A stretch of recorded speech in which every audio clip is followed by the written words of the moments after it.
All right, Alexander, let's talk about the situation in Bangladesh. We did get a coup. That's the way it looks. Actually, the coup prime minister has said it was a U.S. coup, so she's come out and said it was a coup. The United States denies that it was a coup in Bangladesh, but we do have an interim prime minister, Yunus, who does appear to be a type of Juan Guaido character for the United States, someone who comes from their side of things, who's gone through the process that they put leaders through in order to put them into leadership roles in other governments. So we have him in place. And we have some indication, at least from the coup prime minister, as to what all of this was about. Basically, this was about control of the Bay of Bengal, and obviously, this is something that India and China will probably have to address if this was indeed what the coup was about. Yeah, I think I'm absolutely sure that this was a coup. It's, I mean, if you want to look at the sort of, the way it was set up. I mean, Brian Baletic has done a good program about this on his channel. But I mean, I've no doubt it was a coup. And all you have to do is look at the person who's taken over. Eunice is somebody with a very, very long connection to the United States, going all the way back to the 1960s. He is very strongly pro-American. He's very hostile both to India and China. And the whole way in which the events were executed is just very consistent with the whole color revolution format, protests by young people, students as they're called, and many of them are, of course, students, but protests about them, stories spread about violence against the protesters. I mean, there may have been violence against the protesters, I'm not saying, but we always get stories about violence against the protesters in this particular type of scenario. Then the police and military who are expected, who might have been expected to stand behind the constitutional and democratically elected prime minister, which is what the prime minister was. It's important to remember this. Anyway, they melt away. Perhaps they've been bribed. Perhaps they've been persuaded. Maybe many of them are not particularly enthusiastic about her for all kinds of reasons. But anyway, they melt away. And she is forced to take the helicopter and fly off to India and go into exile. And everything collapses around her. And then the new person steps in, interim prime minister. And he's absolutely, as I said, the kind of person that you can imagine handpicked by the United States. And we've seen this play out place after place and time after time. If you want me to say which one it resembles most closely, it is the Maidan events of 2014 in Kiev. I mean, it's almost exactly the same as that. And the explanation, I think the Assad Prime Minister Hashima, has provided it. The Americans want a naval base in Bangladesh so that they can control the Bay of Bengal. By the way, this is one of those bad ideas that has been floating around in the Pentagon for a very, very long time. I can remember that it was being I actually can remember this. It was first being debated in the early 1970s, late 1960s. I mean, it goes back all that way. The Americans then lost interest in it for a while because, firstly, Bangladesh became independent of Pakistan and started to tilt a bit more towards India. This was in the 70s. Then the US and China, and that naval base was really principally targeted at China. In those days, the US and China had a long period of very good relations. But now, of course, US relations with China are not so good. In fact, they're very bad. The US sees China as its adversary. US relations with India, which has been historically the country that had the closest relationship with Bangladesh. It was the Indian Army that intervened in Bangladesh in 1971 and helped Bangladesh achieve independence from Pakistan. Anyway, India's relations with the United States are not so good anymore either. So you have a coup, you get the naval base. Eventually, they will get their naval base. The American warships will be able to operate in the Bay of Bengal. And that was why Hiroshima had to go. And that's why the coup happened. I am not saying, by the way, and this is an important point to make, that there were not reasons for discontent within Bangladesh. That there is no doubt that definitely were. There's been inflation, there's been economic issues, there was issues about a government recruitment and education recruitment policy, not issues in themselves which one would have expected would lead to the collapse of the government. And as for the economic situation, yes, it is true that there has been an economic boom in Bangladesh. Yes, it is also true that the benefits of that boom have been very unevenly distributed. But that is what often happens in countries like Bangladesh. And usually you do not expect events like this to take place spontaneously in countries which have had a prolonged economic upswing. So yes, I think this was a coup. I've set out why. And the objectives, it seems to me, are very clear. And it will prove horribly counterproductive in the end, both for Bangladesh and, dare I say, for the United States also. Because India and China are going to have to respond to this. I mean, how do they view this?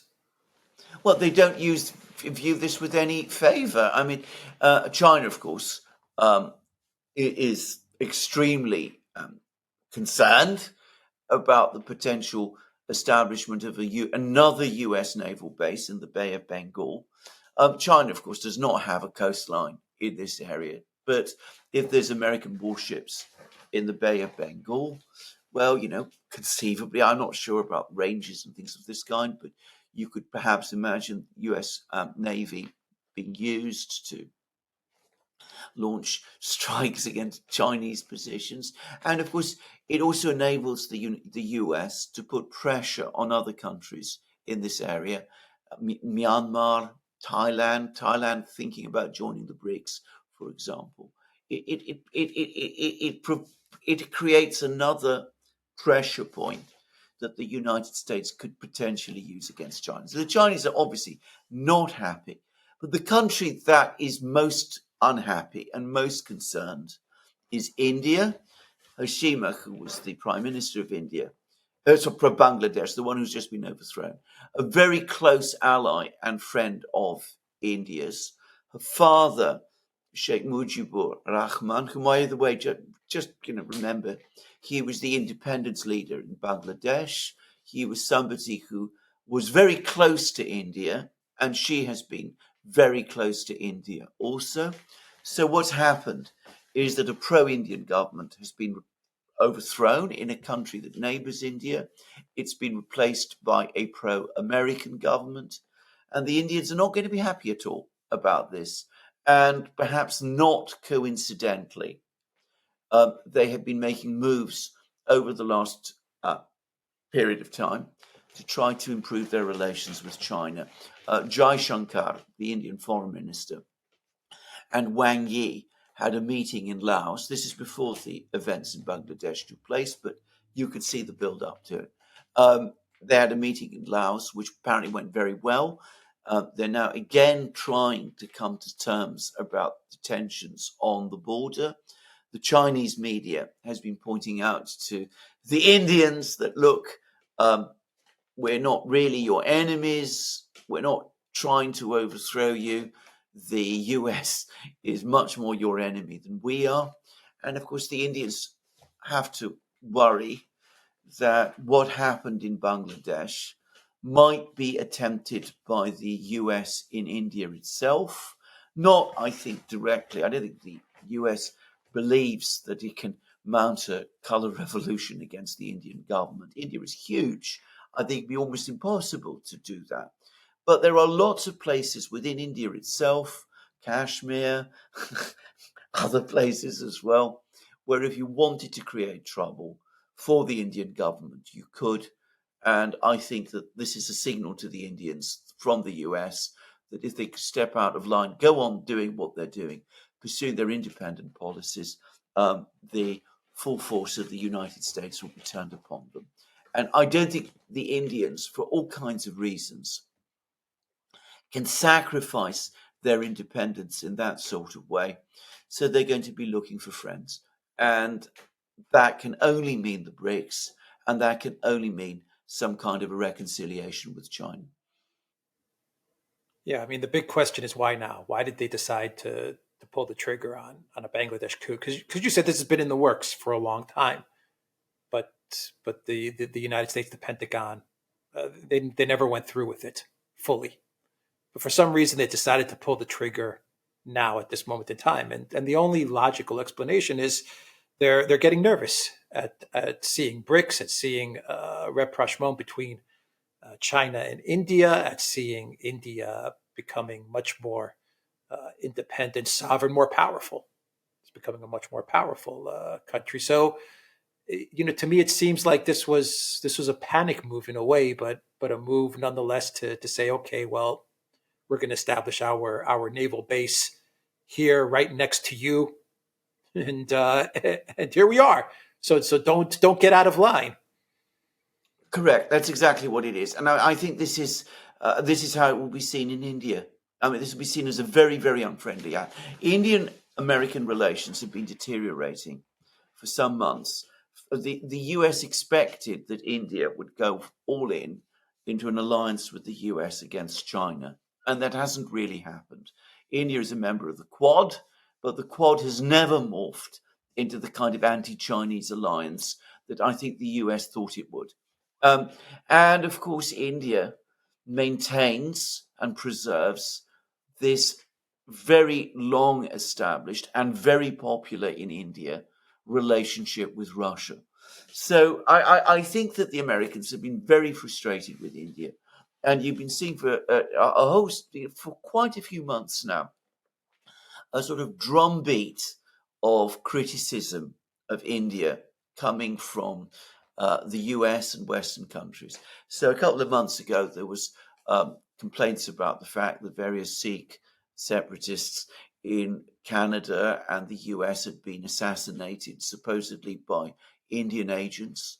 There were suggestions that Prime Minister Modi himself was implicated in those assassinations. You remember we talked about it at the time. We said this looked like a warning shot directed at Modi. We had, and it was also staged even as India was on the eve of the G20 summit meeting in India, which Modi was hosting. So all of those stories appeared then. So anyway, and then after that, we had more criticisms of India during the parliamentary elections, attempts to spin the elections as an electoral defeat for Modi, even though he's been re-elected for the third time, which is only one other Indian Prime Minister, Jawaharlal Nehru, has ever achieved that. But anyway, they came after Modi then. There's been a drumbeat of criticism, which has been steadily growing. Now, he went to Moscow a couple of weeks ago, if you remember, met with Putin. Lots of economic agreements agreed at that time. And he's trying to balance that by a trip to Ukraine, though that has not yet crystallized and appears to have been postponed, perhaps to the end of this month. But anyway, they're now taking a much more aggressive step with this coup in Bangladesh, which will only land them with more problems. The Indians and the Chinese more likely to sort of converge with each other.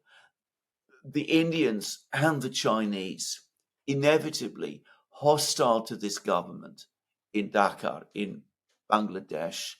Bangladesh, a country that is not fully stable anyway. It's been through an economic boom, but it needs a lot more investment to develop economically. In order to develop economically, it needs good relations with its neighbors, India and of course China, which is perhaps the only country that could invest in and which might be interested in investing and building up Bangladeshi infrastructure, which Bangladesh urgently needs. All of that has been sacrificed again to a geopolitical game, which to my mind has absolutely no value. The US won't gain anything in the end. Bangladesh won't gain anything in the end. All that's going to happen is that the region is going to become more unstable. All right, we will end the video there. TheDuran.locals.com. We are on Rumble, Odyssey, BitChute, Telegram, Rockfin, and Twitter X. And go to the Duran shop, pick up some merch like the t-shirts we are wearing today with country flags right here on the sleeves. Take care.